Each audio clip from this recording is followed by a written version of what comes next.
Kuna jambo nataka nikwambie.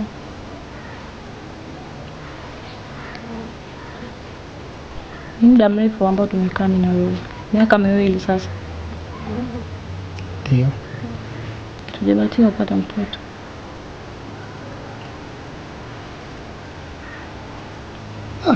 Halo, Salum. Salamu alaykum. Salama bi khair alhamdulillah. Shekhi wangu uko wapi? Mie. Weye. Malindi. Sio toba la pili. Kisonge hapo. Bi khair alhamdulillah. Nilikuwa nataka niende chooni sasa hivi, lakini niende bafuni, lakini ninagairisha baada ya kusikia sauti yako. Salum, lakini naona mpaka shapagawa. Itanibidi sasa nisioge tena hapa, nje nioge huko kwako sasa. Nitakuwa mgeni wako, nataka nje nioge kwako leo. Salum. Nadia sasa hivi natoka. I love you so much. I love you. Salum. Salum. Nani mume wangu? Unaongea nani mume wangu? Wewe usikia kabisa jina Salum, naongea na mwanamimi.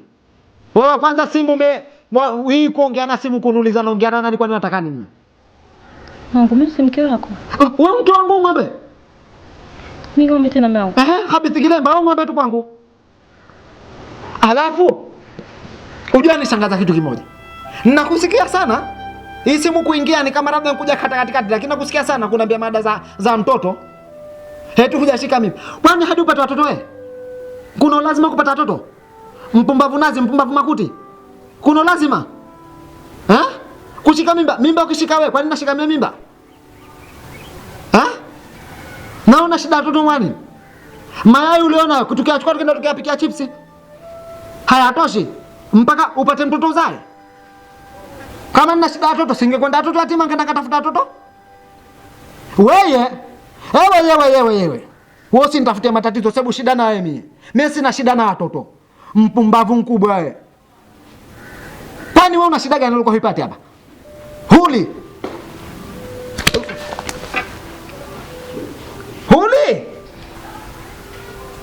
Buogi.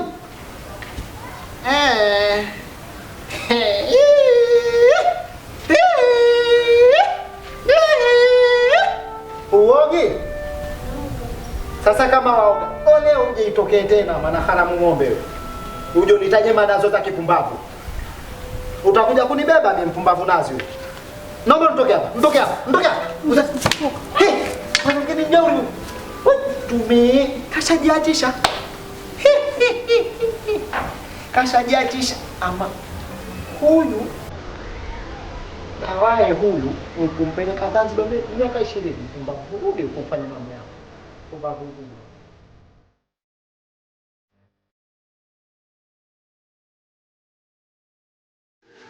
Dukani.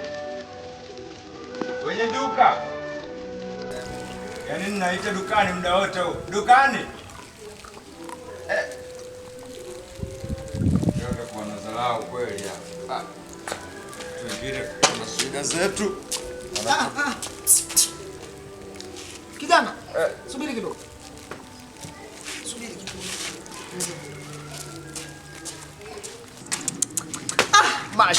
Mashallah. Biwajihi taiha. Ama maturili nyayo kwa mambo mwafanyayo jamani. Kwetu hakuna vitu kama hivi. Kijana, habari na hali hiyo? Salama, sijui wewe. Najisikia faraja sana kukutana na mtu kama wewe. Kunitia bashasha hasa, wanitia bashasha. Samahani lakini labda nikuulize kitu kimoja. Samahani lakini. Bila samahani. Asante. Wewe watokea wapi? Nakaa kule bondeni kule kwenye maji kule. Kwa mkulima. Huko. Mjeleo nani? Mama yao nani? Mama yangu mimi anaitwa Mwajuma. Mwajuma, Mwajuma kushafanya vibaya wewe kumza huyu mtoto Mwajuma. Mwenyezi Mungu kankuumba baba. Lakini samahani, lakini usinifikirie vibaya, usinifikirie vibaya. Kunaomba. Mashaallah, biwajihi taiha. Mwaturini nyako mambo mwafanyayo. Sasa kijana wangu, labda nikombe kitu kimoja. Samahani, lakini kabla sianza kuendelea kusema au kuongea, naomba kidogo utoe mfano kama hivyo ulivyopita. Ukienda hivi, afu ufanye kama kurudi. Uende hatua mbili kidogo. Kwa hiyo shida kutembea tu. Sawa sawa. Wewe. Wait. Uta.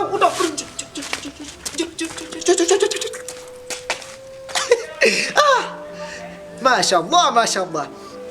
Kijana wangu, samahani lakini. Bila samahani. Samahani. Usinichoke kwa samahani. Siwezi kukuchoka. Asante sana. Kusha kutumia simu ya touch? Mimi touch sijawahi kutumia, naona watu tu wanafanya hivi kwa wenzangu. Touch screen? Pia sijawahi. Wewe unafanya kazi gani? Mimi sometimes napataga vibarua tu hivi vya kupandikiza mpunga basi. Wapata tabu ya nini wakati kiuno nyororo ndugu yangu? Wapata shida nini? Ndio nashindwa kuelewa. Kwa nini upate shida kati nipo? Mimi nikiwa na tafuta sana tu kama nyinyi. Mimi nitakupa mtaji. Unaona hii nyumba hii? Hapa mimi peke yangu na nyumba 20 hapa. We. Mifereji ya maji nayafika 100 mabomba haya. We. Hii hapa ndo nyumba inobaki. Hii frame hii ili duka hili. Kuna tokea jana kuna tu nafukuza kazi. Kwa hiyo nitaka hapa dukani nikuache wewe. Kwa sababu ninakupenda. I love you so much now. Nilikuwa napenda mgongo kule kuinama kule. Ninakuja dukani ninasimama. La kweli. Labda nikombe kitu kimoja. Mimi nilitaka tuwe marafiki. Yaani hilo limepita. Yaani kwangu ndo hofu, mimi na wewe tayari tushakuwa marafiki. Sawa. Kwa lishapita hilo? Hilo limepita, mbona bila wasiwasi. Sasa na mimi nataka nikuulize jina. Hivi jina lako unaitwa nani? Naitwa Mr. Mendes. Mendes. Kwenye jina hapo naomba kidogo usikaze sauti kama ulivyokikaza.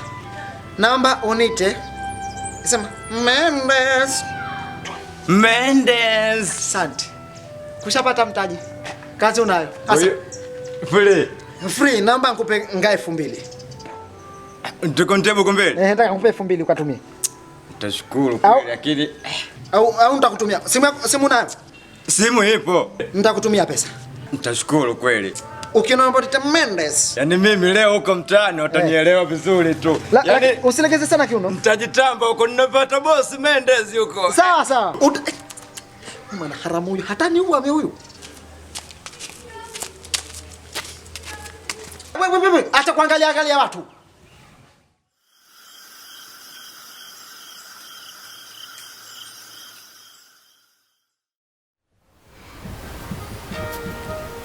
Mamengwa. Mimi. Nakuacha huko ndani mara moja kukuita hapa. Na dharura moja tu nitokea kutoka nyumbani kwa kwetu Zanzibar. Dharura gani mume wangu?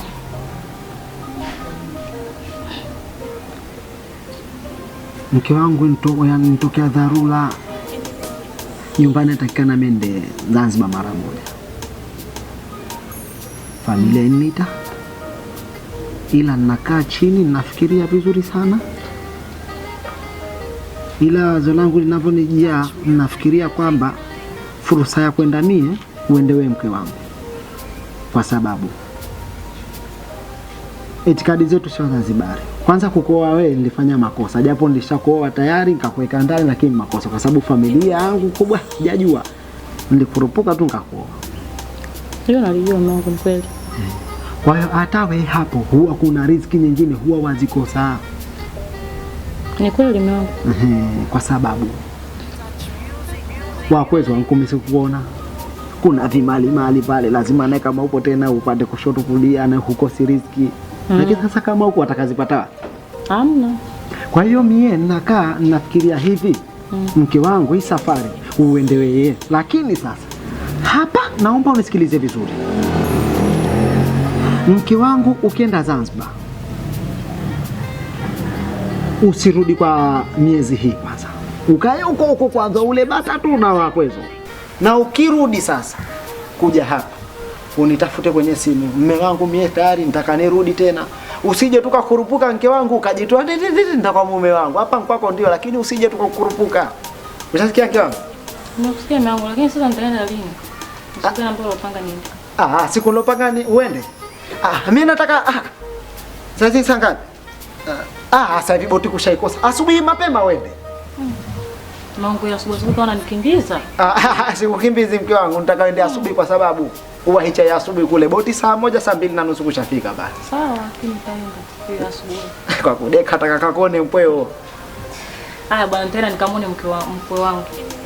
Huunguzi lakini maski harufu. Hebu angalie. Na sitakuwa na nguvu. Nake kupika nani mwache. Kabara wa kujifanya mwajua kupika.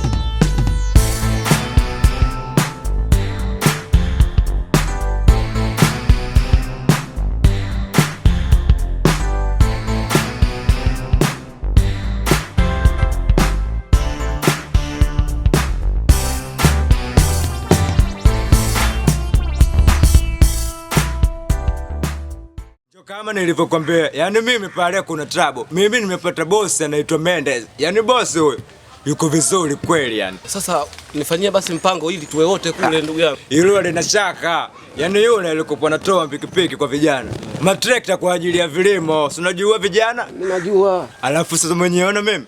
Yani mimi kama wakala na supply tu. Njoo hilo ndo washaka. Bwana mimi hata sasa hivi twende ndugu yangu. Uko tayari? Shida na kazi sana. Sasa huo ukisikia mwanaume kazi kweli kazi. Tumeelewana? Mimi nimekuelewa. Bila kuchelewa. Twende. Twende bwana ndugu yangu.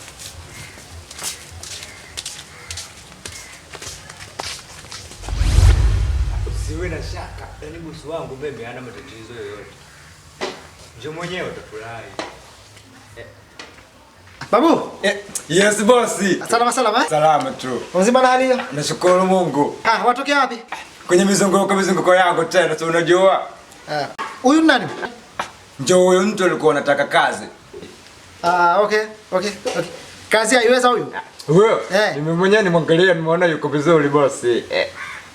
Kimuonekano hanipi? Wewe mwenyewe utaona. Kijana wewe nani?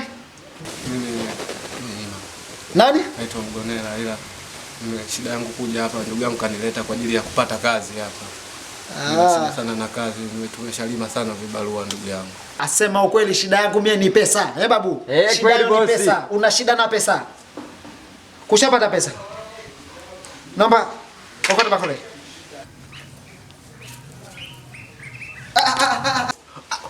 Afanya vitu gani babu?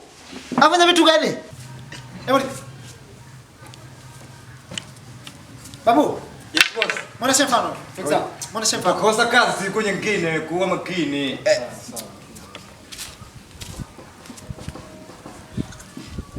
Asante babu. Utaua. Yes boss. Utaua. Asante babu. Asante sana. Basi umeona mzee alifanya? Nimemwona. Umeona? Nimemwona. Ili unifurahishe. The big boss. Mendez. Sawa. Fanya kazi nikupe pesa na hela juu. Sawa. Pesa zijua. Okota. Usifanye makosa hapo. Okota.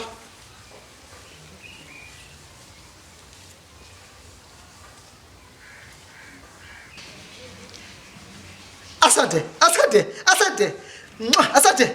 Asante sana. Asante. Mambo kama hayo. Kakita. Asante sana. Babu. Ubariki sana babu. Asante kweli bosi. Iko vizuri.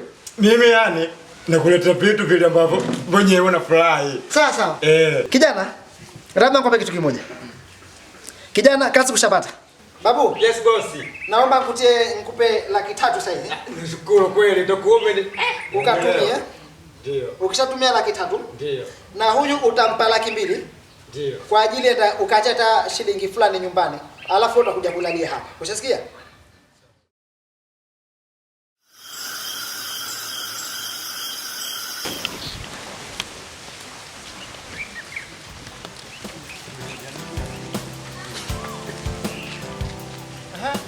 Yaani bosi mguu ulikuwa wa kwako.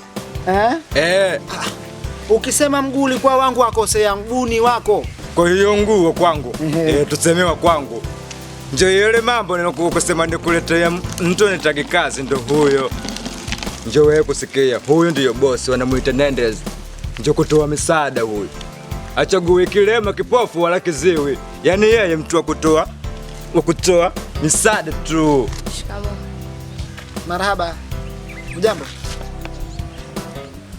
Sasa ndugu yangu kushafika kwenye mipaka ambayo sio.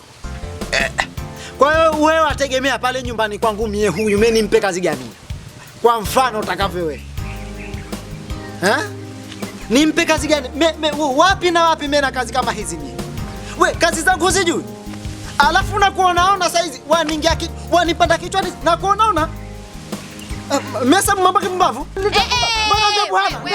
Wait. You are confusing me. Excuse me. Umenitia nini hapa? Ni nini inaendelea? Confuse unamwita boss, confuse. Ni nini inaendelea? Wewe umeniletea nini hapa? Mimi nimekuletea kwa kazi. Na sasa hii ni nini? Sasa huyu ndo boss. Mbona unanidharau hivyo? Wewe unanichukuliaje? Na kuona hivyo. Alafu ndo nishakuona kuletea kwa boss. Sasa ni ujinga gani anaongea? Sasa ukiongea nini huyu anaongea sana ni kama amemeza cassette? Huyu bosi. Bosi wa nini? Ulikitaka kazi wewe. Boss kwenu si kwangu. Nakwambia tena, huyu samahani. Nakwambia wewe, mimi sitaki mazoea na watoto wa kike kwa sababu mbona nileta mambo kipumbavu wewe? Ushachoka? Kama kushachoka si unaambia nitafute kijana mwingine. Kwa hiyo nisema kuniambia mimi nimekwenda kushoto. Siongelee kushoto. Ninachokwambia, mimi sitaki watu kama hawa. Wewe unani?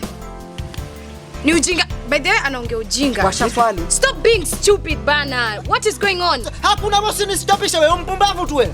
Wewe ukabithilama ali tu usiningine kwenye wewe ngoja.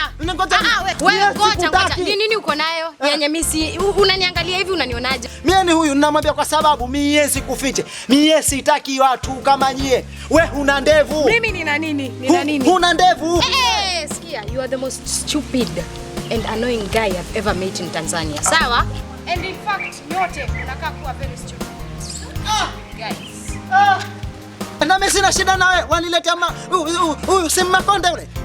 Yule ongea nini yule? Waona ndugu yangu ndipo hapo nguo. Wanivua nguo sasa. Uniletea hata ndevu hawana. Nadhani kamia. Boss Mendes, wafikia katibu. Basi boss Nendez nitakuwa nimekosea mimi. Maana leo nimeingia kushoto. Ndio kuna siku nyingine mbona tunakwenda vizuri tu. Sasa sikiliza.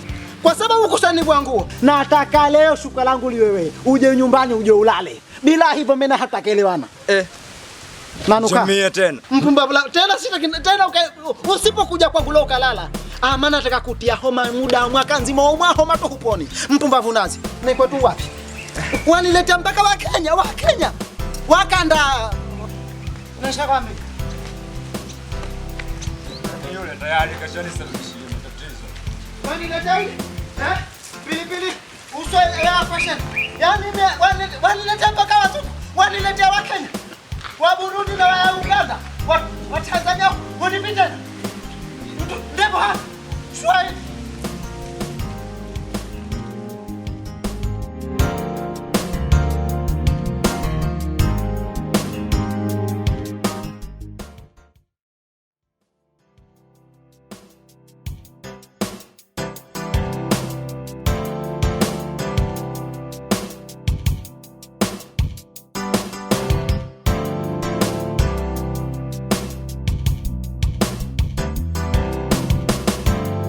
Habari yako kijana? Karibu hii.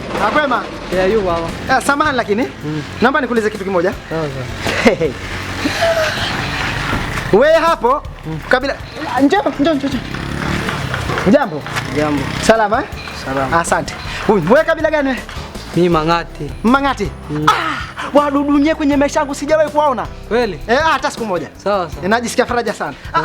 Na huyu karibu sana kijana wangu. Asante. Huyu naye mwenzio mzuri sana. Wewe Mangati, kazi yenu nini? Kufuga. Kufuga. Mwafuga nini? Ng'ombe. Je, wewe kushawahi kufugwa? Hapana. Hapana Leo nataka kufuga nyumbani. Sawa. Sawa. Jamani. Sawa. Sasa leo ningependa twende nyumbani kwangu leo. Tunaenda tu. Kwenu wapi? Nyumbani ni hapo, tunataka nikafurahi jamani, jamani. Asante basi. Kijana, acha nende naye tukafugane huko. Hamna shida. Hamna shida? Kesho ndakufuga Haya. Asante. Twende. Twende. Ndio mambo. Lazima tufugane. Bwana Tini Black. Ndiyo mwenyekiti. Hivi kuna ukweli wote kulingana na alosema mkeo? Hayo maswala ambayo amesema mke wangu hayana ukweli wowote, ila ni lawama zake tu ambazo analaumu mimi.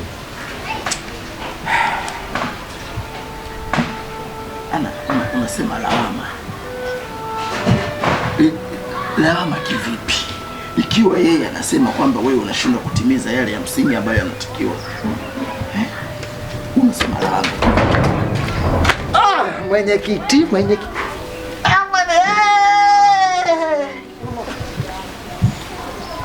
Mambo tutakana tuyache. Umri wapotea. Habari zenyu? Salama, kwema? Salama tu. Mwenyekiti, habari yako? Salama vipi hali? Salama tu. Habari yako? Safi kabisa. Asante. Hebu njoo usaini hapa kwamba umekubaliana na haya utayafanya kwa mkeo. No. Kaka, naomba tupishe kidogo sisi tuendelee na mazungumzo yetu. Sawa? Tupishe kidogo. Dadangu, tuheshimiane. Hunijui sikujui. Mimi ndio Mr. Mendes kama hunijui. Wewe umenikuta hapa mimi. Mimi si bishana naye bwana. Mimi nabishana na serikali, mpumbavu mkubwa. Mwenyekiti, endelea kazi hiyo, achana naye wewe. Mpumbavu nazi. Mwenyekiti. Shemeji, sikiliza. Tini Black. Ndio mwenyekiti.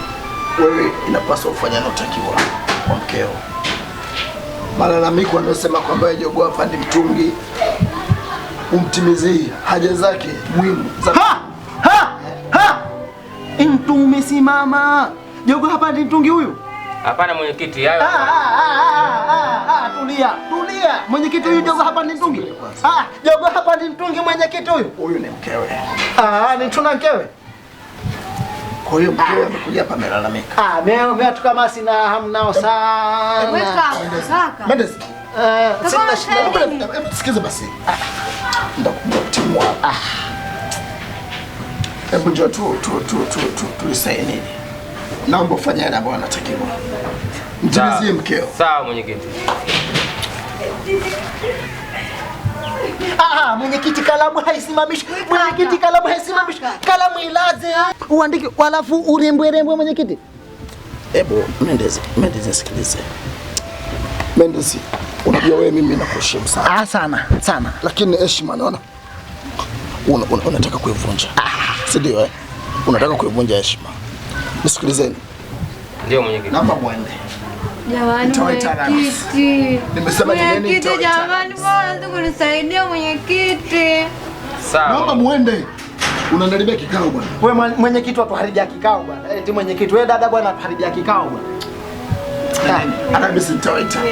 Mwenyekiti. Ile naomba ufanye yale ambayo anatakiwa. Sawa, nimekuelewa mwenyekiti, yote nitayatekeleza. Mwacheni mwenzenu ukanichoka na kazi. Si mwende sasa, msimshamba mwende. Mwenyekiti. Mbona mwangangania? Please mwenyekiti. Nakwambia ndakucheni. Alafu Mendes nisikilize.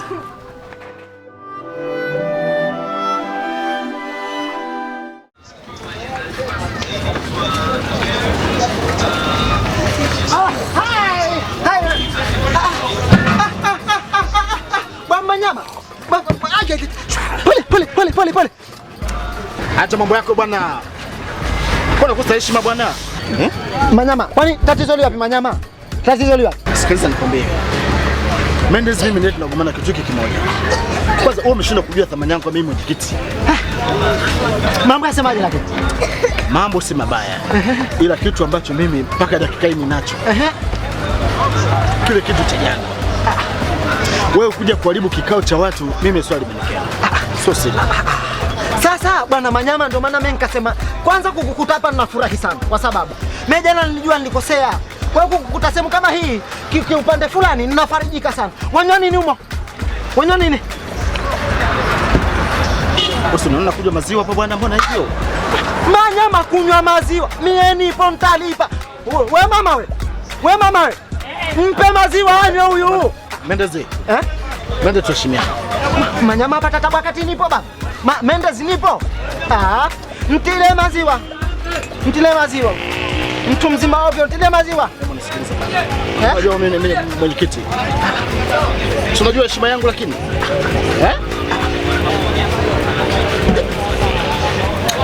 Kwani shida iwa? Mimi nataka mambo yetu iende sawa. Sitaki ngombane mimi nawe. Na ndio maana nikakutafuta sehemu kama hii. Kukuona kwanza nafariji. Ushaona? Mtile hayo maziwa. Mlete na chupa. Ya shamba, mlete chupa. Mlete chupa. Asante sana. Waona haya yote ni yako haya. Utachukua neno nyumbani Manyama. Kunywa maziwa Manyama. Kunywa maziwa. Hebu sikiza. Manyama. Hebu nisikize. Wewe ni heshima bwana. Unajua ni simu ya biashara za watu bwana. Kwa hiyo wanashinda kuheshimiana. Manyama, nisikilize. Tunakuja kukiana kitu kimoja Mendes. Manyama, njoo nyumbani. Nakusubiri nyumbani Manyama. Manyama, jisikie uhuru. Manyama, mimi nakupenda. Mendes. Hebu na maana yachi. Basi haya. Hao mazoka hapa kwenye familia. Nakusubiri.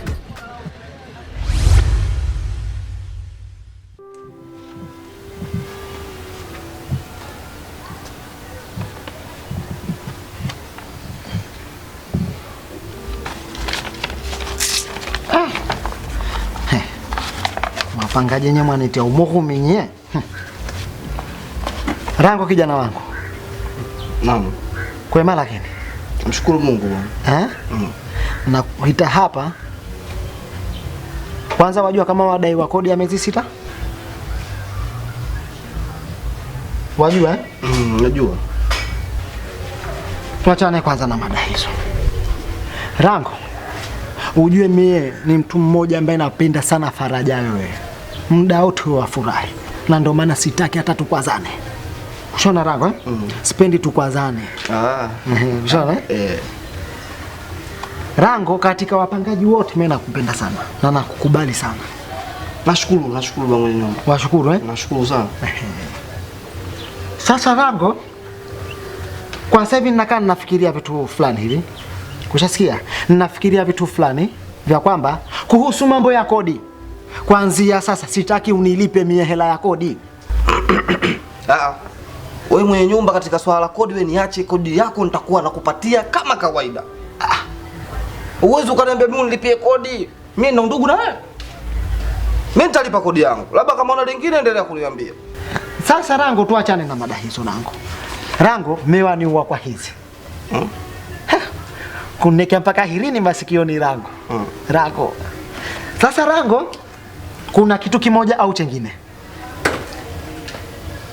Rango, ujue mimi napenda uwe na faraja sana mimi. Uwe wafurahi kila muda, na ndio maana mimi napenda uwe karibu na mimi kila muda, lakini wewe wanikwepa. Huwa wanikimbia wakaa mbali na mimi. Sipendi hata kidogo kaa mbali na mimi. Rango,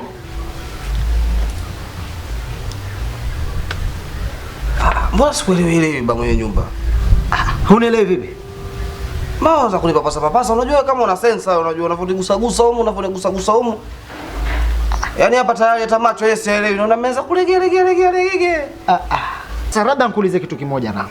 Wewe katika maisha hayo yani, ili uwe wafurahi kwenye akili, huwa wapenda ufanywe kitu gani labda, au faraja huwa wapendelea vitu gani? Wanawake au watu gani upenda? Wapenda vitu gani?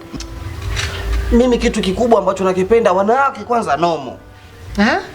Ila kitu ambacho nachokipenda mimi ukinifanyia mambo ya makaivanti yale. Sawa. Madompo. Ndio. Mimi nakwambia nikilala nimelala ndani. Hoi. Kama hapo, kuna kipele. Kuna kipele hapo. Kuna kipele hapo. Kuna kipele hicho. Kigune. Tayari. Sasa Rango, wewe wapendelea mambo ya ulevi? Ni kweli. Ulevi kitu kidogo sana. Kwa hiyo ukilewa tu roho yaridhika. Mimi nikilewa? Wewe hata uje ufanye chochote. Mimi hoi. Kesho si weekend. Kesho nataka nkutoe, kesho nataka nikakuleweshe, ulewe mpaka ukirudi hapa nyumbani nihakikishe uhaibi ntabani watembelea hizi nyayo na magoti, ulewe tilalila. Na kuhusu kulewa ukianguka huko usijali, nitakubeba mimi nitakutia kwenye gari. Tena nitakutia siti ya nyuma huku au nitakutia siti ya mbele, kote huko gari nafasi kubwa ile. Alafu nikulete mpaka nyumbani. Ushona? Mie kukulaza nitakulaza na mashuka nitakufunika. Kwa hiyo kesho utalala usijali. Ehe. Naomba nikuulize kitu kimoja kwanza. Kwani wewe katika hivi vyumba ulivyotupangisha huko wote, wewe una funguo za mtu kuingia ndani kwake? Rango, funguo zote ninazo. Zote ninazo. Nikilewa mimi sijiwezi. Wanaweza kaingia watu akaiba mule. Usijali. Tu pamoja sana. Basi bila acha niende. Nitashukuru.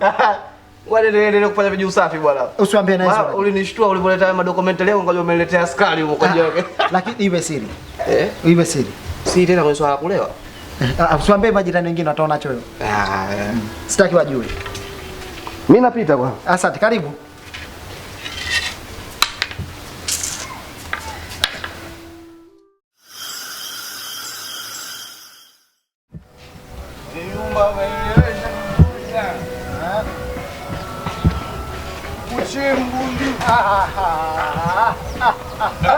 Mbona leo nitia mashaka wewe leo? Kutia mashaka mwana ni mea bwana. Wasiwasi wako wani wewe wasiwasi wako. Niko strong msengao ngusa wai. Mimi nakulinda. Sisi tunafika nyumbani wapi? Nyumbani wapi? Nyumbani hukujui. Wewe nyumbani hukujui. Wewe nyumbani hukujui nyumbani. Sikujui nyumbani bwana. Twende nyumbani leo ukalale. Twende nyumbani ukalale. Nitakao leo ndio ukalale nyumbani kwa sababu nilikuwa nikikulewesha makusudi kukutafutia dhamira mie mfanye kitakacho kwa sababu ukinikwepa sana nyama wewe. Mbona kama hivyo baba kwenye nyumba bwana nyati bwana. Wewe waogopa nini wakati mimi nakulinda? Usiniambie na unanilinda wakati unasogea kama hivi distance zero unajua. Sasa ujue wewe ukinikwepa sana lakini leo nakupata bure. Nakutengezea mazingira makusudi nakupata bure. Unizungusha mpangaji wangu nikasema nitakupata lini lakini leo nafanya dhamira zangu mpaka nishahakikisha nishakupata kwa sababu kunitia hasara zaidi ya shilingi 40,000. Ndo sheria ya mlevi mbwa. Mimi ni mlevi mbwa. Kwa hiyo wewe mlevi mbwa wewe. Basi mie naitwa Mendes Mbwa. Sasa tataka tushindane kati ya mlevi mbwa na Mendes Mbwa. Sasa tumone mbwa na dogi nani nkali. Leo nataka ukalale kwangu leo. Leo huni kwepi kwa sababu unapunzia hata ya kutembea. Hebu nisikilize bwana. Wewe mnielekeze nyumbani huku ama huku mkalale. Wewe huna kwenu leo enda lala na mimi. Hebu twende tena usinichereshe muda. Na plani na mtu mwingine. Wewe kunikwepa leo mzamu. Twende mwana haramu. Twende wapi? Wewe si mlevi? Nataka nikutoe hizi pombe leo. Twende nikakutoe pombe. Mbavu kubwa. Leo nataka faidi leo. Kwetu wapi kwani? Nisielewi. Wewe ndio unakunipeleka nyumbani.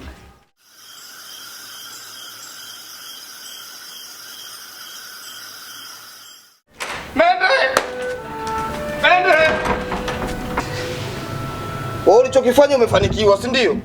Kwani tatizo li wapi? Usiniambie kuna shida gani wakati mimi mwili wangu sasa hivi unachonyota. Mwili umekufa ganzi upande mmoja.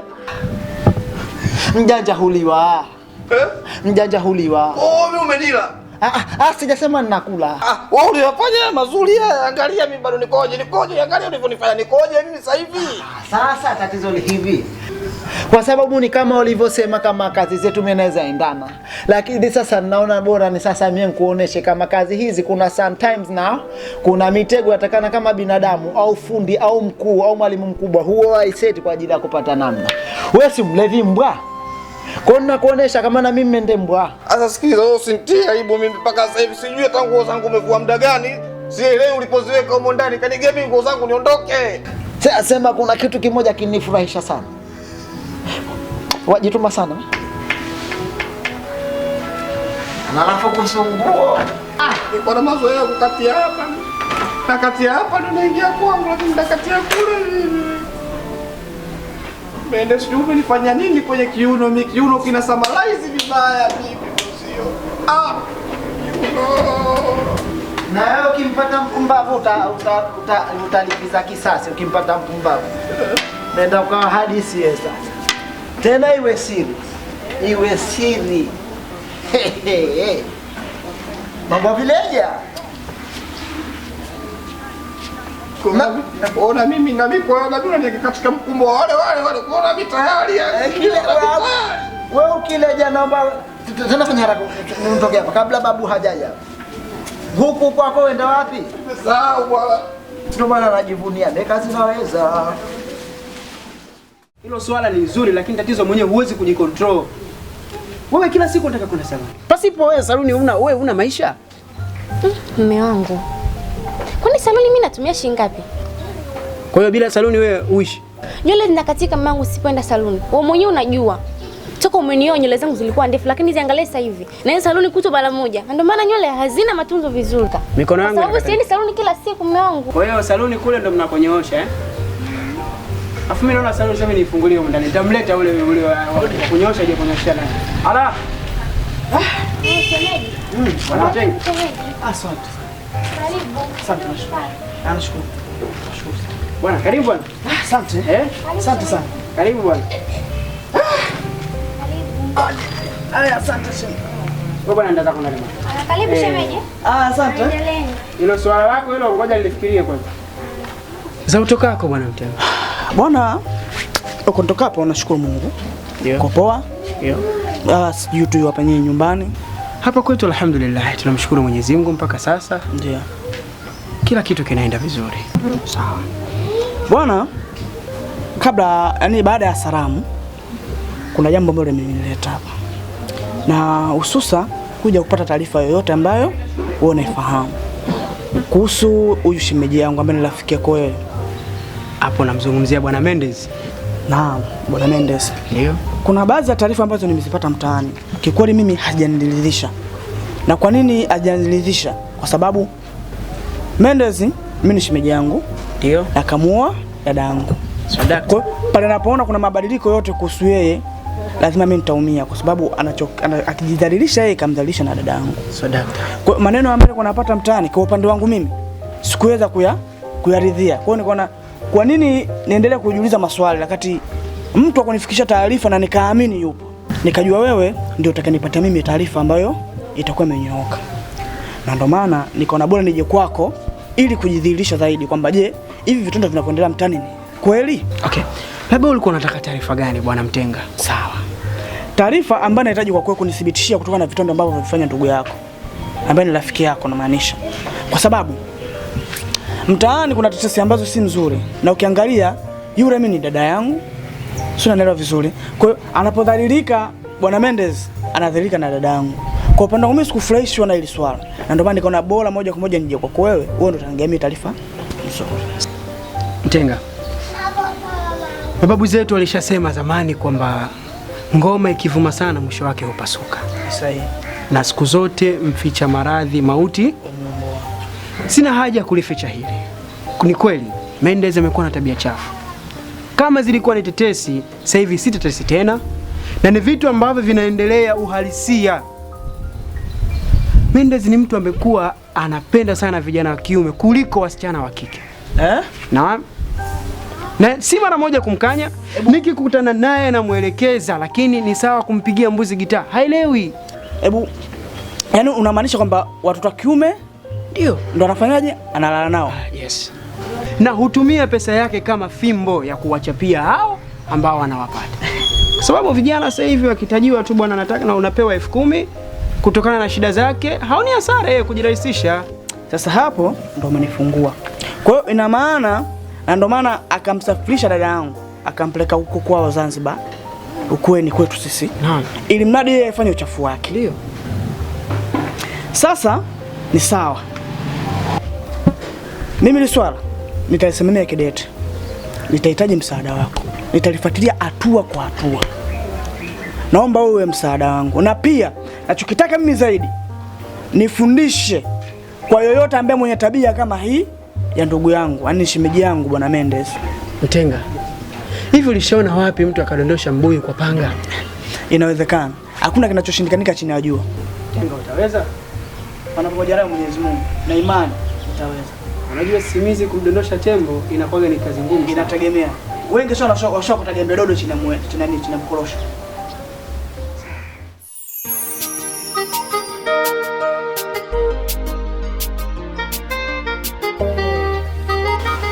Hodi.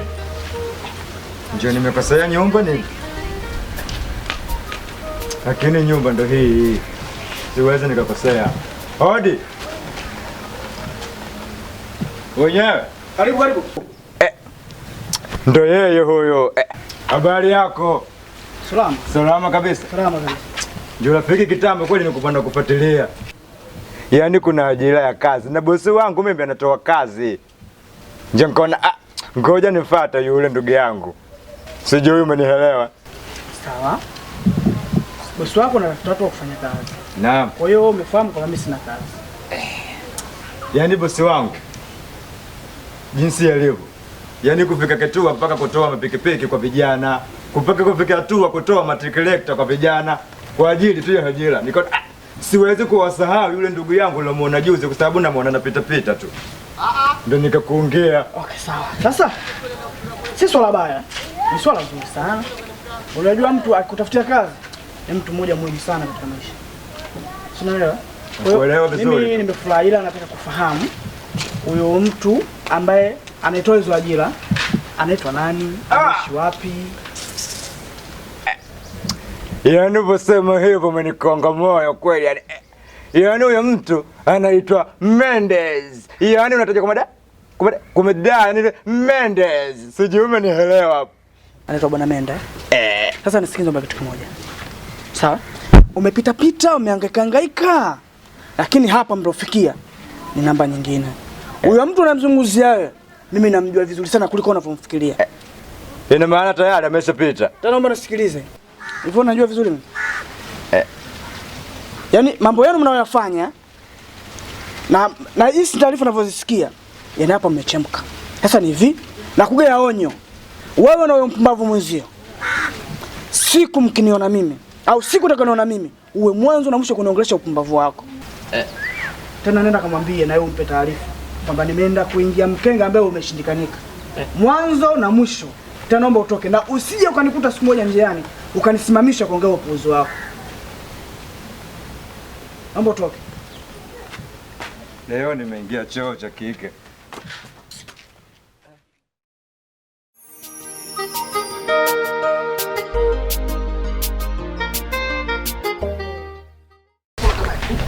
Utanipa nini? Wewe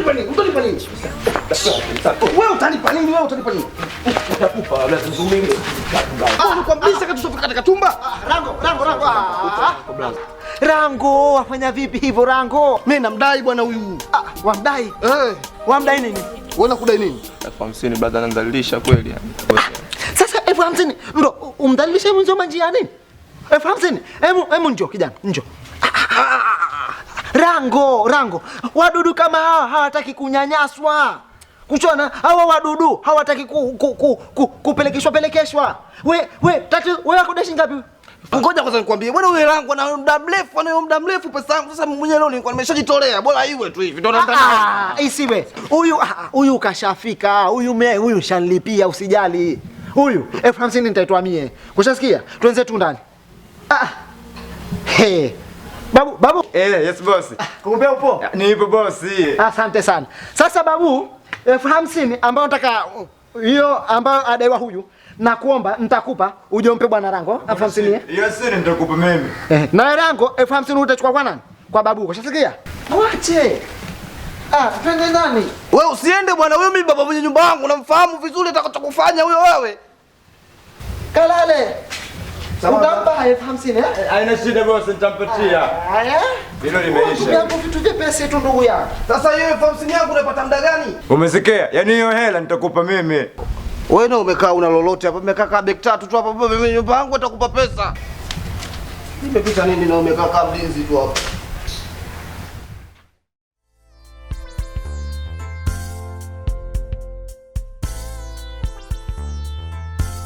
Mwenyekiti, habari za saa hizi? Salama mama Kevi, habari? Salama. Huu mguu mwenyekiti ulikuwa kwako. Yaani kuna kitu kinaniuma mwenyekiti, kinaniuma kuhusiana na mwanangu mwenyekiti. Yaani mwanangu anafanywa vitendo vya ajabu. Na nimejaribu kumuuliza, anasema kuna kijana anaitwa Mendez. Kila siku anarudi mara biskuti, mara pipi. Yaani vitu kila siku anarudi vitu vya kula. Nikimuuliza sema akapewa na Mendez na anamfanyia vitendo vya ajabu. Kweli mwenyekiti, kweli mwanangu anafanyia vile kweli? Alafu mtoto wa kiume kweli mwenyekiti? Mendez. Nisikilize Mama Kevi. Wewe ni mwananchi wangu. Wewe ni raia wangu. Mendez ni mwananchi wangu. Haya yanayotokea, kwanza inatakiwa wewe ulifanyia uchunguzi. Ulifanyia uchunguzi, ukipata majibu yaliyokuwa sahihi, unakuja tunafanya jambo la msingi. Mwenyekiti, mwanangu nimemuuliza, tena nimembana kweli kweli, nimemuuliza kanitajia Mendez ndio anampa viela, akimwona anamuita anampa vibiskuti afu anamfanyia vitu vibaya. Yaani inaniuma, yule ni mwanangu. Mwenyekiti, nimekuja kwako, nataka unipe barua niende mbele. Nisikilize Mama Kevi. Kwa barua unaenda mbali. Hata swala mimi bado hajanifikia, sijalikaa kulifanyia maamuzi. Utake barua kweli? Wacha nimuite Mendez. Nikae naye nimuoji. Nikisha muoji, nikiridhishwa, mimi nitakupa barua utaenda mbele. Niamini. Mwenyekiti, niamini. Na kuamini, yani mwenyekiti, ile kitendo kinaniuma, yani kweli kweli, yani si kama nitakuwa najisikia. Je, naomba mwenyekiti ulifanyie kazi haraka iwezekanavyo. Najua. Mimi napenda wananchi wangu muwe na amani. Mtu kama anasumbua, unaniambia, mimi najua cha kufanya. Huyu Mendez mimi ni mtu wangu, kijana wangu, niko naye hapa. Wacha nimuulize. Na tukilipatia uhakika, mimi nakupa barua unakwenda. Basi mwenyekiti, mimi nakuamini, naomba unifanyie huo mchakato. Nashukuru sana. Asante. Mwenyekiti, usisahau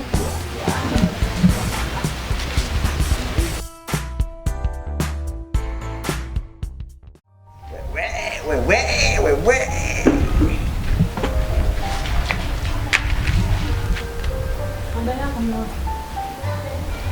Habari yani ni wafanya vipi wewe?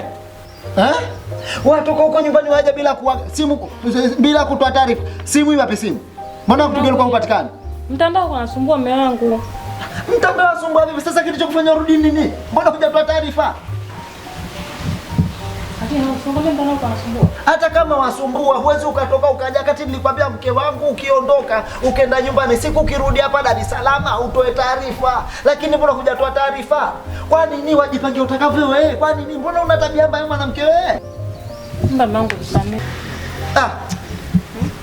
Shani uzi bwana. Huwezi ukakurupuka vitu vingine vyepesi tu. Watumia nguvu nyingi. Sudi tena. Nitasamehe wangapi? Peponi nisamehe, motoni nisamehe, naye kusamehe.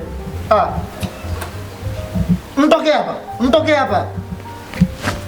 Kila siku heshima.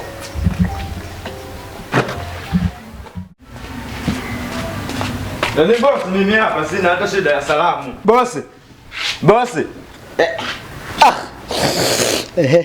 Niambia ndugu yangu. Mimi hapa sina shida ya salamu. Kwani? Yaani yule mtoto ambaye alikuwa ukimgojua yule. Mambo tayari yashanuka.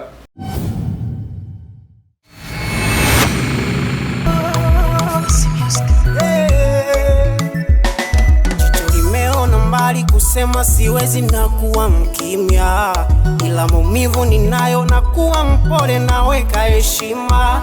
Sio misipendi maumivu mwili mzima, moyo una ganzi na ukiwa siku nzima. Sio misipendi maumivu mwili mzima, moyo umekufa ganzi na kuwa mpole siku nzima. Hello, hello, hello, hello, hello, hello, hello. Nimekumisi sana baby. Hello, hello, hello, hello, hello, hello, hello. Nina moyo mie sijiwe.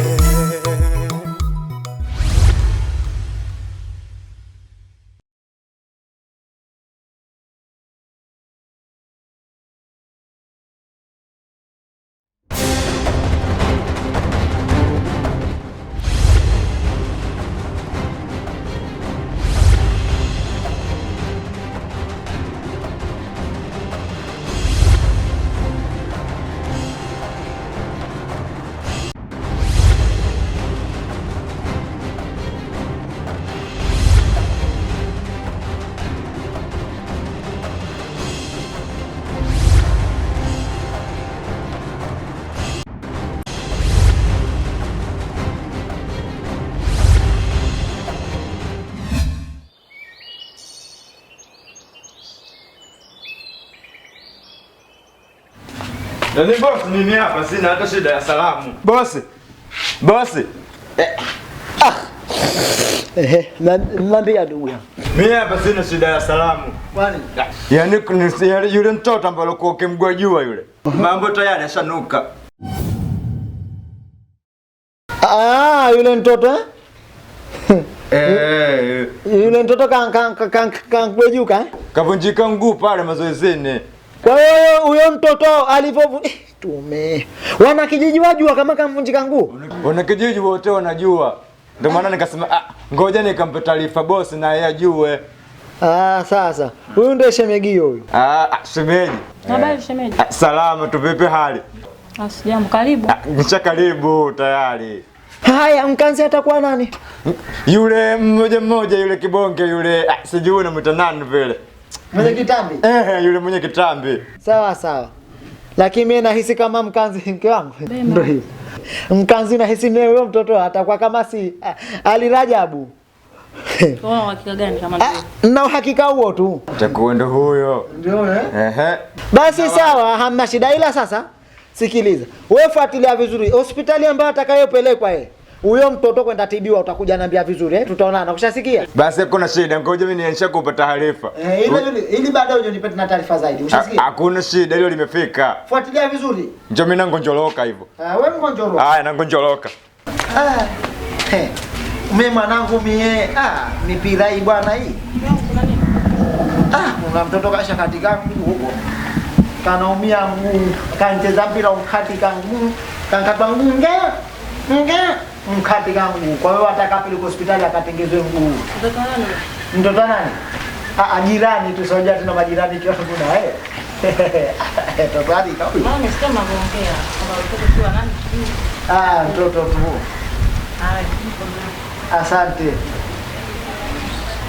Hapa kwa kitu na nazi hapa. Mke wangu hapa atakifanyika kitu tena bwana.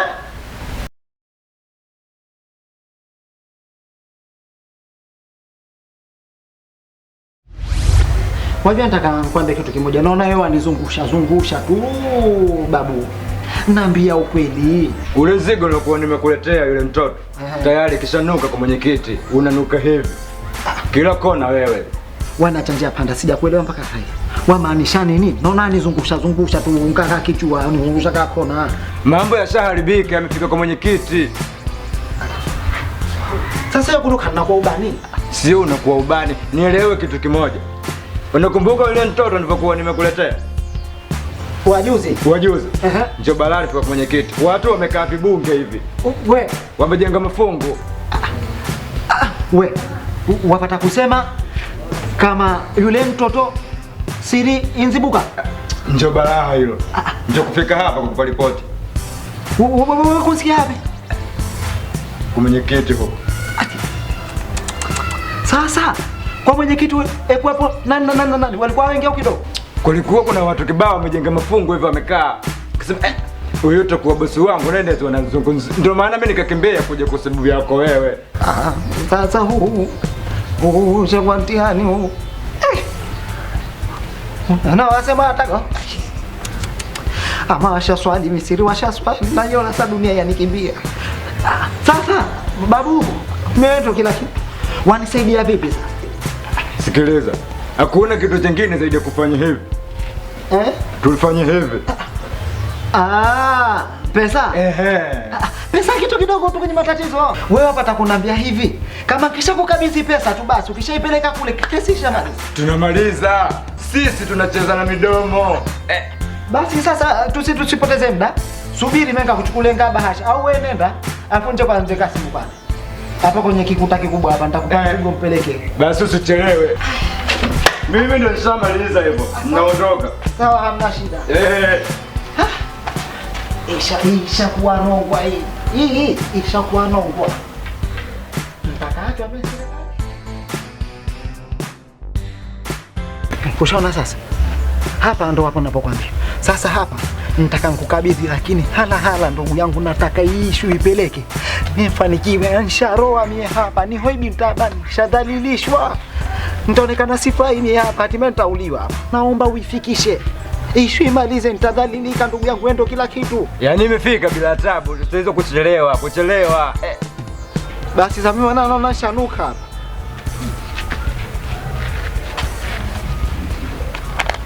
Ndugu yangu. Mchana mimi. Ile limefika mapema tu. Wewe maliza. Njoo mimi tutakutana baadaye. Sasa. Mbona unakuja huko tena unifuata? Aisha humiwa.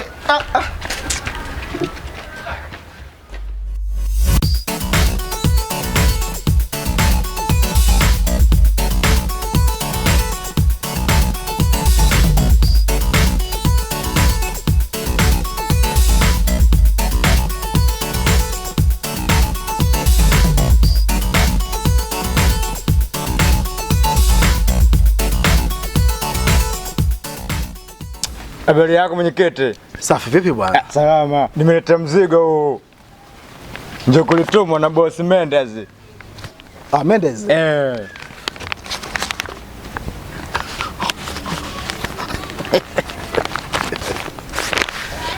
Mwambie mambo yako sawa. Basi kuna shida, ngoja nikaendelee na mambo mengine. Nashukuru sana. Haya. Nakutakia siku njema. Nashukuru sana bwana. Haina shida. Salimia sana bwana. Haya.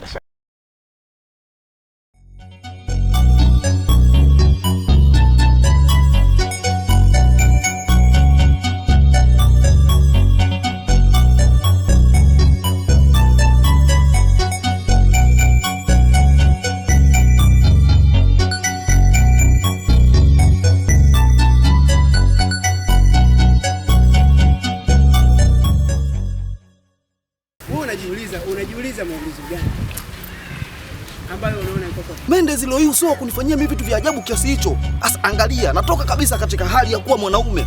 Mimi ni mwanaume kwani kwa sasa hivi? Nilikuwa nikivaa heleni, nilikuwa nikisuka. Wapi sasa hivi? Naonekana sawa na hao kina mama katika hichi kijiji. Kweli? Kwani mbona unaongea kwa jazba sana? Na unatambua kabisa tuko barabarani. Mwisho siku tutakuwa jitia aibu tu. Kitu cha msingi ni kipi ambacho nataka mimi nikusaidie wewe?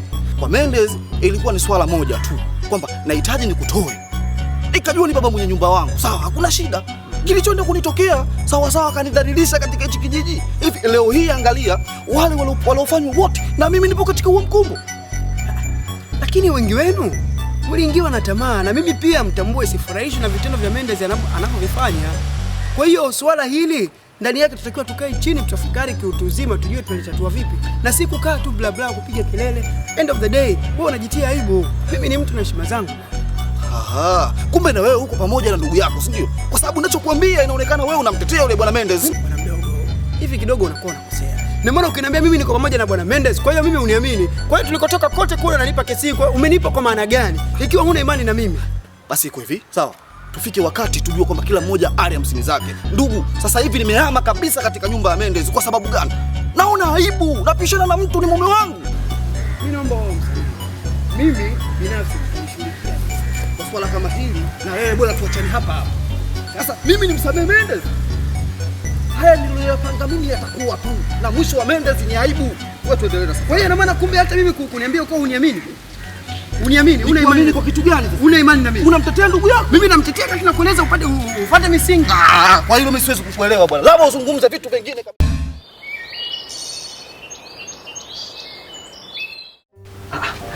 Sio kufanyaje? Mimi nataka nikuulize kitu moja.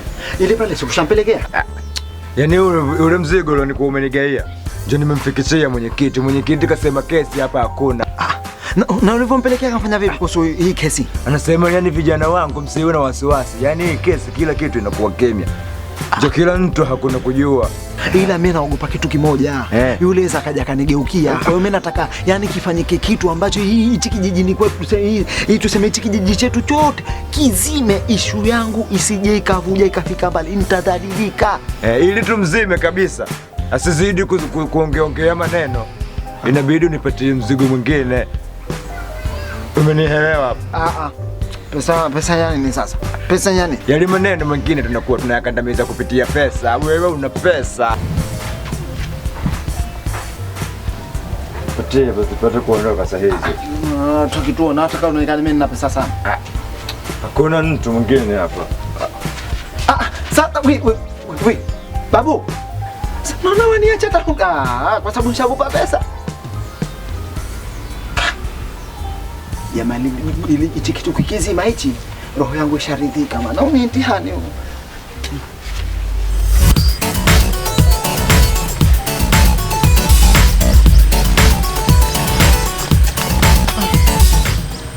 Yaani mimi nina shida na hela. Alafu leo hii nampelekea hela mwenzangu. Hela ya kwanza nipelekwa. Hii ya pili nayo nipeleke hela. Utakuwa uzembe, usiweze nikapeleka hela. Utakuwa usilate kabisa.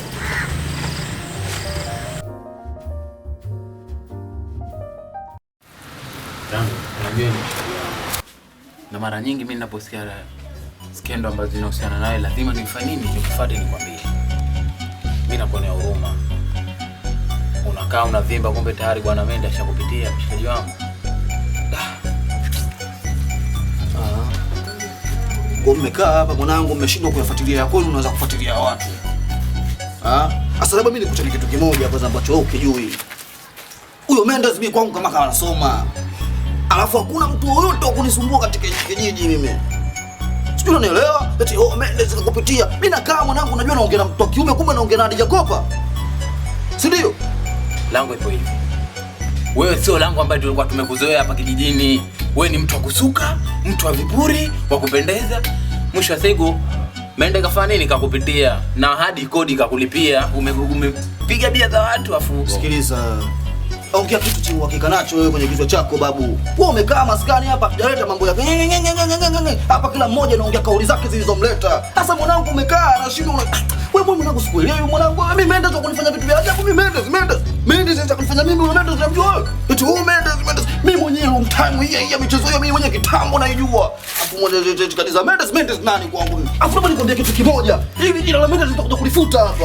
Hatuwezi kulifuta kwa sababu huyu ndo mbabe wako. Unabisha nini wakati tayari ashakupitia? Kwani si hatujui bwana? Sasa wewe kaga hapo hapa. Afu nakupa wiki moja tu. Nakupa wiki moja. Mimi nitakuonyesha unamba wewe. Mwanangu naongea. Mimi najua. Tayari umeshapitiwa ndio maana unakuwa mkali. Ninakwambia tayari watu washakwambia nakupa wiki moja tu nitakuonyesha kama mimi nani. Wewe si umelipwa kodi kwa nani hajui mwanangu? Mende kakupa vitu, umepigwa alafu ndio sasa hivi unajifaa wewe mbishi. Subiri, wewe subiri. Unaacha kusubiri mwanangu umepitiwa.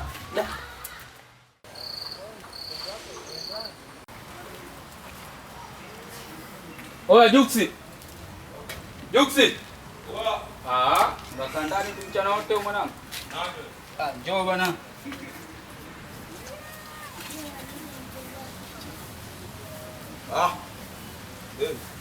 Aina mbele.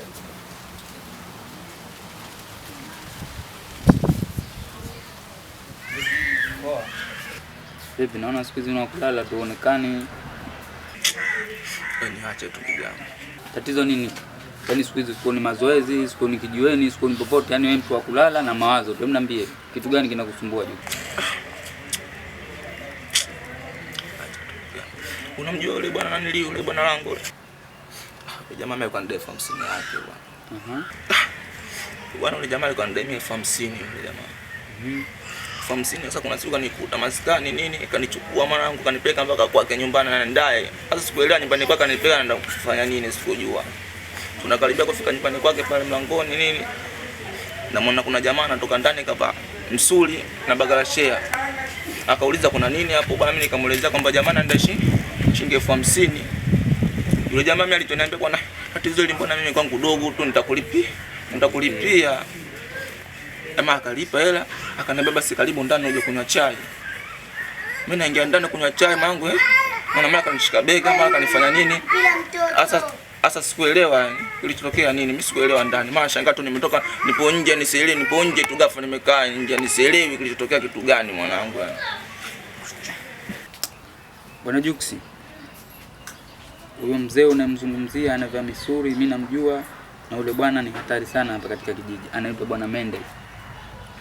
Bwana Mendes akikuchukua akikulipia 50,000 kama unadaiwa lazima akupitie. Sasa unavyosema hivyo mimi kanipitia kivipi? Mbona sikuelewi ndugu yangu? Sikilize Bwana Juksi, mimi cha kukushauri wewe nenda kwa mwenyekiti ukatoa hizi taarifa. Kama mie Bwana Mendes ashanipitia. Mimi kwa mwenyekiti nitaenda sawa, nitaenda.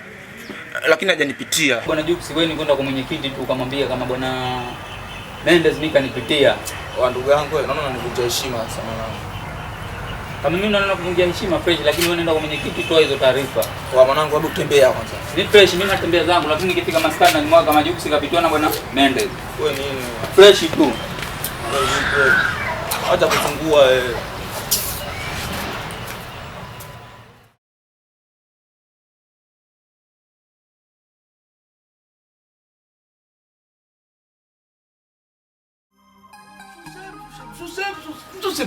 Mimi nimekaa unaangalia live kwa bwana. Hii bwanangu ile nimetusua.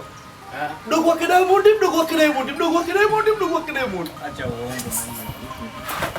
Nikaingia mzigo wangu mpya huo. Akipita minyama tu. Anatingisha minyama. Oh, nasikia wewe. Mwanangu sikia nikwambie. Kama una mada nyingine bora uondoke. Maana hapo umeshatoa unasikia ni wote kama watoto. Kila ukija unakuja na mada mpya. Wewe Mondi umjue wapi?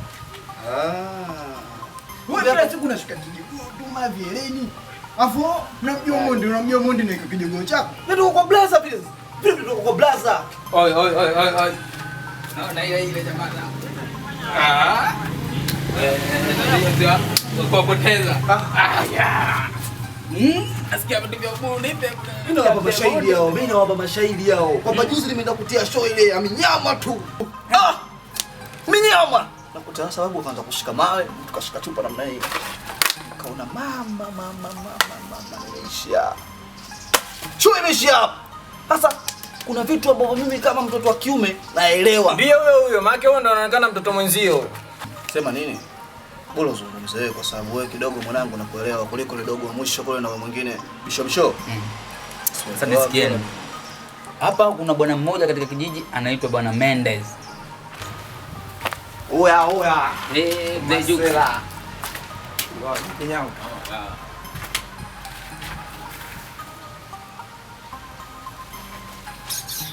Angalia hapo bwana mambo ya kidada. Vipi mwanangu jamaa huyu? Achana nao. Ushambwa mtoto wa kiume asikinywele, mtoto wa kiume avae rini.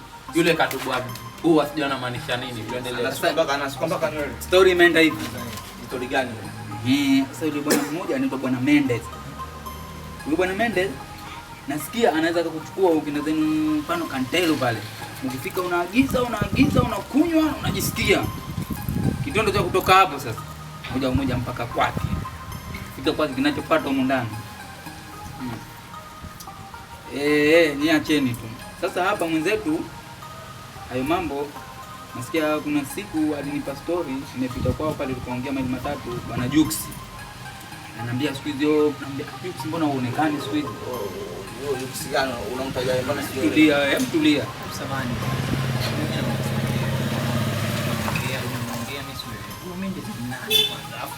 Kitu kingine nataka kujua huyu Mendes ana sifa gani? Maana mimi namsikiaga tu Mendes. Muulize huyu. Anodi. Mimi nakupa utangu na ukoko bwana Mendes. Huyu bwana Mendes huyo akikulipia lazima akupitie. Vipi? Yaani huyo kivipi? Bwana Juksi hapa bwana Juksi hapa na mimi mnamuona. Huyu bwana juzi nilienda home kwao pale katika maongezi na Juksi mbona siku maskani Juksi kanambia kuna siku nilikuwa nadaiwa na bwana mmoja na bwana langu. Kanipeleka kwake pale kufika akatoka mzee mmoja na barakatashia na misuri ndio huyo bwana Mendes. Umeona? Akanambia wewe bwana alinichukua ndani akanipa chai spika ananigusagusa hivi kutoka naona kiuno kinafanya nini? Kinaniuma. Akamwambia bwana Juksi tayari ushafanya nini? Ushapitiwa. Ila Anodi nikwambia kitu kimoja. Kwa Swahili anasema hivi kwamba hauwezi kuwa mwanga bila wewe kwa nini? Kwa mwanga vile vile. Kwa hiyo bwana anaongelea inawezekana naye ashafanyiwa. Mimi labda naona mtizi atakuwa labda twende moja kwa moja kwa yule bwana hapo. Ngizeni bwana Juksi. Unajua bwana Juksi, wewe ni ndugu yetu hapa. Unashaelewa. Afuzi habari. Nahisi itakuwa sio nzuri kwa upande wako. Unashaelewa. Kwa hiyo bwana tuweke wapi? Huyu bwana Mendes yule kafanya nini? Alifanya nini? Sisi tunamjua huyu jamaa kwamba akili zake hazipo vizuri. Hajapelekwa Milembe wanangu. Tunabichana nini? Huyu kaongea na mimi nini? Mimi simuelewi anachoongea, simuelewi. Mimi nipitwa na mendo wanangu, mimi mnanijua mwanangu, mimi nipitwa na mendo kweli. Msikiza huyu chizi. Sema bwana Mendes. Mimi navyoona hapo jambo litakuwa kweli kwa sababu gani? Haiwezekani Juksi unakuwa unapoambiwa mambo hayo unakuwa ni mtu wa hasira sana. Lazima hilo jambo litakuwa kweli. Kwa hiyo mimi sisi nikabishana naye huyu akili ana. Mimi wewe nimeongea na wewe lini nimekusuka na wewe?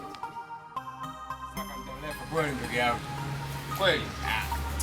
Bosi Mendez alikuwa na shida na wewe. Babu unasemaje? Ndio nilichokuambia kwamba kule bosi Mendez anakuita. Babu sikiliza. Masuala ya Mendez usinitajie kabisa. Amini ninachokuambia usinitajie kabisa masuala ya Mendez kwa sababu Mendez alichonifanyia sio chema kwangu. Lakini wewe bado unang'ang'ania tu Mendez. Mendez leo amenifanyia mimi nimekuwa burda. Hakuna ninachokifanya kwa mke wangu. Imekuwa kesi. Njoo sikilize kukwambia, unajua sisi wote vijana. Njoo kulimbali kulikana wewe kuongea kila muda tu. Sio kusikiliza vijana wengine wewe kulambila. Hizo habari za kulambila wewe uachane nazo. Ulichonishawishi mwanzo hadi nimeingia. Sitarajia tena kukurudia tena. Leo nimekuwa burda. Maana siwezi kufanya mahitaji ya mke wangu. Wewe bado unaangania Mendez. Kama Mendez unaona wewe anakupa faida, basi nenda wewe. Sio unaona la? Nenda wewe. Tena uache kabisa habari hizo. Watu kweli watajiona kama wamefeli. Mtu kifeli kwenye peni, sio ndo kama umefeli maisha. Kipaji tu kinakusaidia.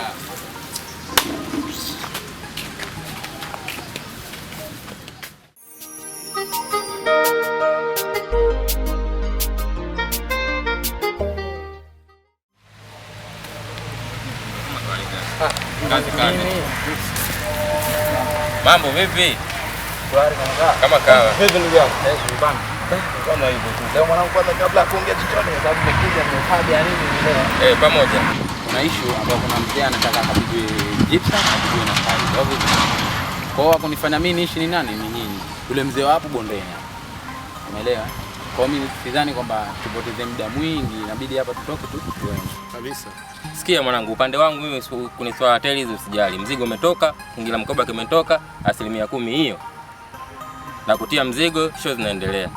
Au sio? Sijui mwenzangu. Usime mimi tutaishi babu, usiwaze sana wala. Naweza kazi usije kutafuka pale afu mkaanza kufanya majanga mzee akaniona mimi snitch. Bila kabla kufika huko mwanangu sio bwana nini? Mendez atapita mwanangu kazi hamna afute mzee akaniona mimi.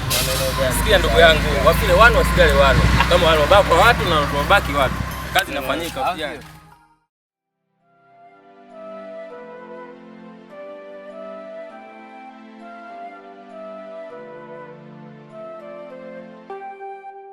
Unanisikia bwana mdogo eh? Maisha yanaenda na kubadilika. Lakini hapa mtaani kwetu kidogo siku kumekuwa na vurugu tofauti. Jitahidi sana kuliepuka hili swala linaloitwa tamaa. Kuna huyu ndugu yangu bwana Mendez si mzuri kwenye maisha yake. Amekuwa akiharibu vijana ipasavyo. Kweli brother. Hivi nakwambia jana tu tukarikijiweni tuko tunazungumzia swala hilo. Kuhusiana na huyu bwana Mendez tabia zake na inaonekana kuwa ni vijana wengi kawaharibu.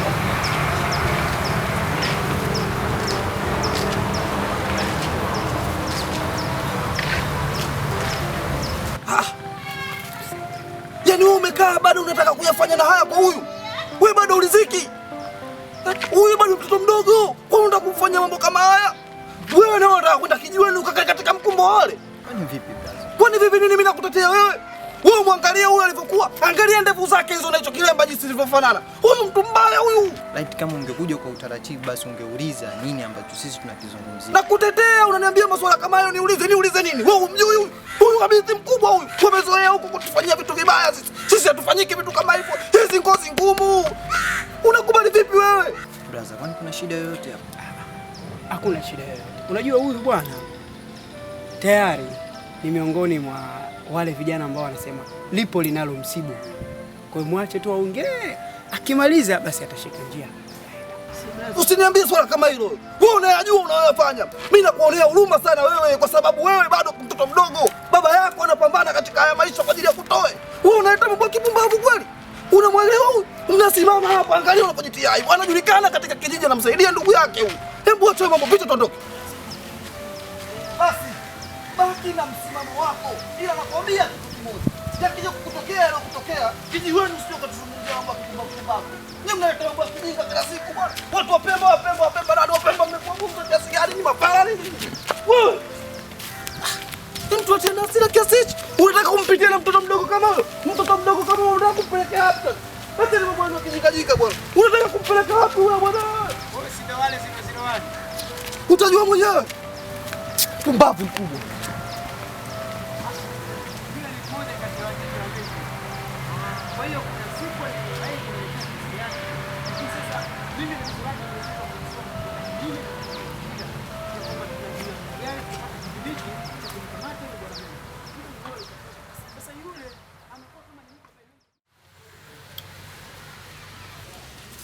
Mimi najua dunia imeharibika sana. Na uharibifu wa dunia hii ni sisi wenyewe bwana Tine Black, asikudanganye mtu. Tumekuwa na vitendo viovu sana katika ulimwengu huu ambavyo vingine huaga vinamchukiza Mungu. Hapendezewi navyo kabisa. Kweli. Bwana Tine Black, mimi nimekuwa ni mtu ambaye kila siku ya Mungu napokea kesi lukuki ambazo naletewa kuhusiana na Bwana Mendez. Mendez mimi ni rafiki yangu. Lakini urafiki wetu sisi umekuwa sasa ni zaidi ya ndugu. Nitambua vizuri hapa. Sawa. Kitazama jana, juzi, leo. Hakuna siku mbona nakosa kupokea kesi. Juu ya matendo yake maovu ambayo anayatenda. Kuwafanya vijana wa kiume kama wasichana wa kike kwa matumizi yake binafsi kujistarehesha. Inanikera. Inaniboa sana katika dunia. Hapa mtaani mimi ni mtu na heshima yangu, najisikia aibu. Watu wanafanikiwa. Tine Black, mimi nimekuja kwako kwa lengo la kwamba at least tupeane ushauri ni jinsi gani tunaweza tukatatua tatizo hili. Mimi nakuamini sana vilivyo ndani ya ulimwengu. Hebu niambie, kuna njia yote tunaweza tukapita kulisolve hili? Kukaa kimya kwangu bwana Nasi, ninafikiria hayo ambayo unayaongea. Kwangu mimi si mageni. Kwa maana vipi? Huyo Mendez ambao unamzungumzia hata mimi kwangu ni kikwazo. Kwa maana alishanipitia. Amekuwa kikwazo kwangu. Leo hii siwezi kufanya chochote kwa mke wangu. Nimekuwa burda. Hadi imekuwa kesi. Sasa bwana Tine Black, kidogo hapo umenipa ukakasi wa moyo. Kwamba mimi najua mwanajeshi wangu ambaye nataka kupambana naye ni wewe. Wewe unaniambia tayari bwana Mendez ameshapita. Je, unahisi tunaweza kuingia vitani tukiwa tayari wewe ni mteja wake? Hii vita ni kushirikiana kati yangu mimi na wewe. Tena nina hasira naye. Tulifuatilie hili kwenye ngazi ambazo zenye uhusika ili tuweze kumwaibisha yule bwana. Mimi nadhani kama utakula kiapo tukasema tushirikiane bega kwa bega, unadhani tukianza kwa mwenyekiti utakuwa kuna ubaya? Swala mwenyekiti mimi sina imani naye. Kwa nini? Nikiwa na maana gani? Mimi swala langu kwa mke wangu kutokutimiza mahitaji, alienda kwa mwenyekiti. Kikao kilifanyika lakini bwana Mendez alikuja na kikagailishwa. Sina imani naye, na hisi lewenda mwenyekiti na Mendez lao moja au huenda ni mteja wake. Tukisema washirika wa jambo hile inaweza ikawezekana kidogo kwa sababu Mendez namjua vizuri, hana anachokishinda. Na yule bwana kidogo amejaliwa nyama. Kwa hiyo kwa kupita pale sione kama ni mageni, lakini kama mwenyekiti unaweza ikawa naye ni mmoja ya memba wake. Unaonaje tukaenda kwa afisa mtendaji? Na hasira na yeye nani nitalisimamia. Tukao letu hili moja. Basi ni jambo zuri, lakini pia nikupe pole. Sawa, kwa sababu imeshatokea. Kilichotokea kimepita, siwezi kurudia tena. Warabu wanasema futari al-madhi. Sawa, kitendo kilichopita hakina hasara, usio. Kwa hiyo tupeane pole na tunabidi sasa tushikamane.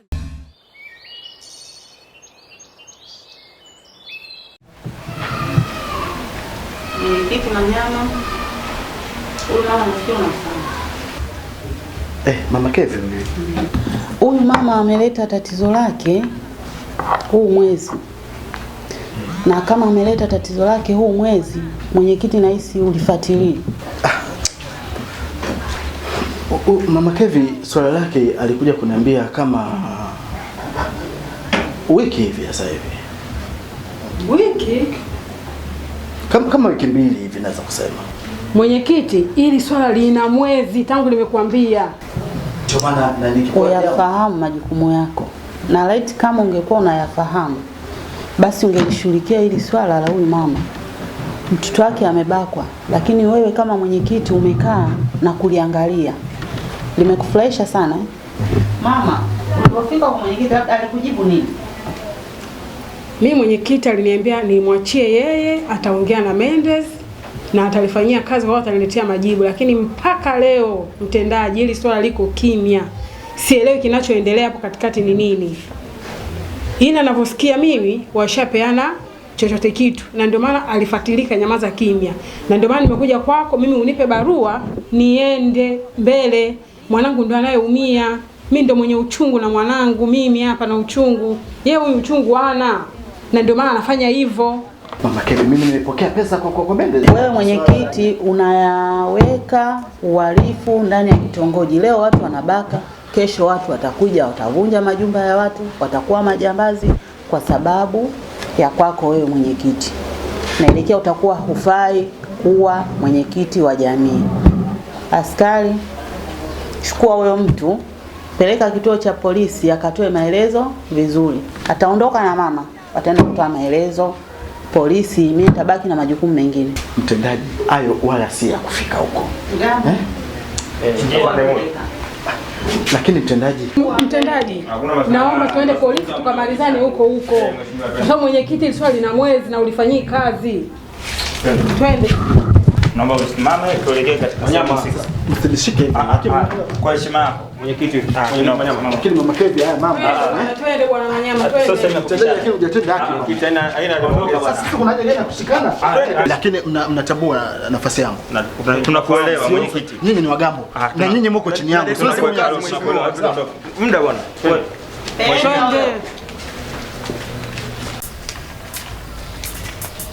Wasi.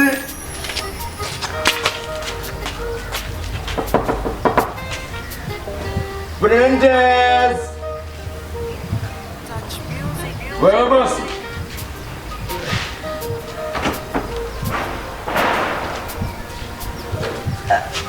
Ndizo bosi, na wewe unalala sana.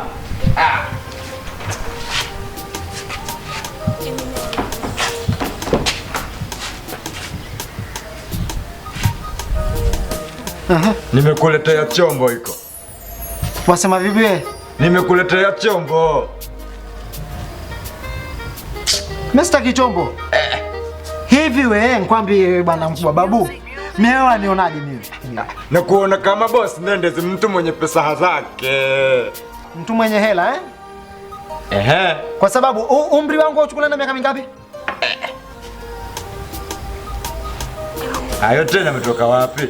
Kwa sababu nina maana makubwa sana. Babu, wewe ni amendhalilike. Wewe wafanya vipi? Ni hao mwape mbaya zangu anaone mpumbavu. Uarabuni huko anaone mesifai. Dar es Salaam ndhalilike. Ndio nataka Tanga ngadhalilike, Mombasa, Nairobi ndhalilike. Kwa ujinga wewe. Kila mtu anaone mpumbavu. Ndio nataka wewe. Wafanya vipi? Kwani mimi nimefanya nini? Hujui ulichokifanya? Juzi nilikupa nini?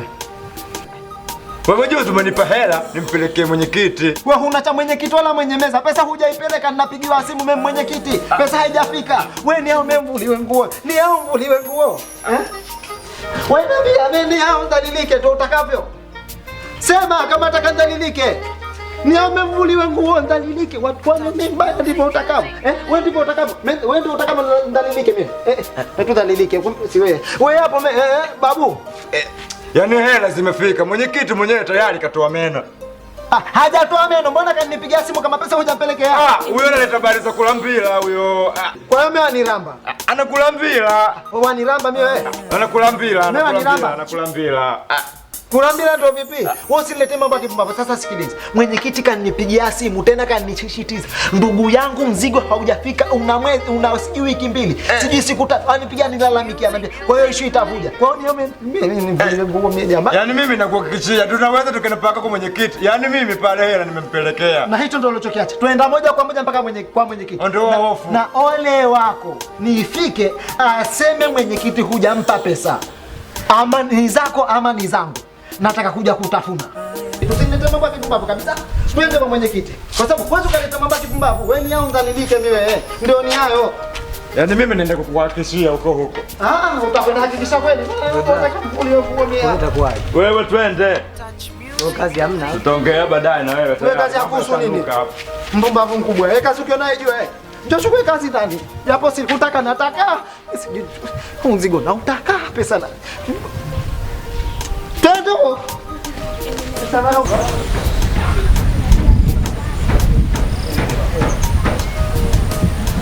Alafu na kuona wewe wafanya mambo ya kimba. Twende.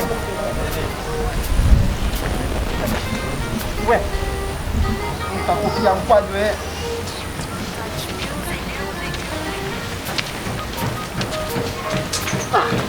Ni upumbavu ati. Mwele. Alafu sasa wanachanja hapa. Huyu nani huyu? Huyu si kipindi kile kilitaka kazi. Sasa mimi sitaki. Wewe wataka nini? Wewe si uliniambia kuna kazi? Mimi simtaki, mimi na mambo yangu bwana. Nishahumiwa hapa. Mimi simtaki. Wewe mzinga njawende. Wewe kazi hamna tena. Sikilize boss, bora uende tu. Mbona nizingua? Wewe nenda tu boss, kashasema nenda, wewe nenda tu. Bora uende. Wewe babu atakani usitwende huko.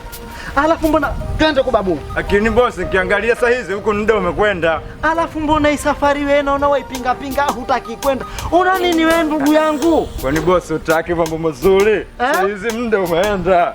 Na uende. Sasa usinishawishi upumbavu, nataka twende huku ndio kwenye swala lenye umuhimu. Usilete mambo ya kijinga. Nataka mimi nifungwe. Ngangania kweli. Kutamanisha hizi pumbavu utakwenda huko.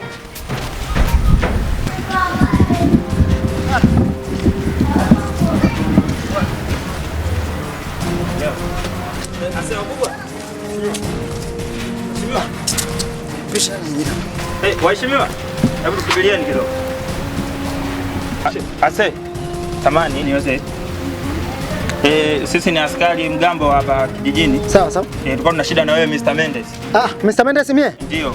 Shida yenu? Tumeagizwa kukamata watu tunataka kufika katika kituo cha polisi. Wewe Mr. Mendes. Sikiliza afande. Wewe unanigomea mimi. Unataka kutumia mabavu. Kwa nini unipeleke? Wewe mbona umekuja kufikia kituo cha polisi? Sikiliza sasa. Wewe mzee. Wewe mzee wewe. Mkuu. Wewe mzee. Sitaki mimi mfike. Tunakuheshimu. Mungenipata ule afande ndogo yule. Kimya, ila maumivu ninayo na kuwa mpole naweka heshima. Sio misipendi maumivu mwili mzima, moyo una ganzi na ukiwa siku nzima. Sio misipendi maumivu mwili mzima, moyo umekufa ganzi na kuwa mpole siku nzima. Hello, hello, hello, hello, hello, hello, hello. Nimekumisi sana baby. Hello, hello.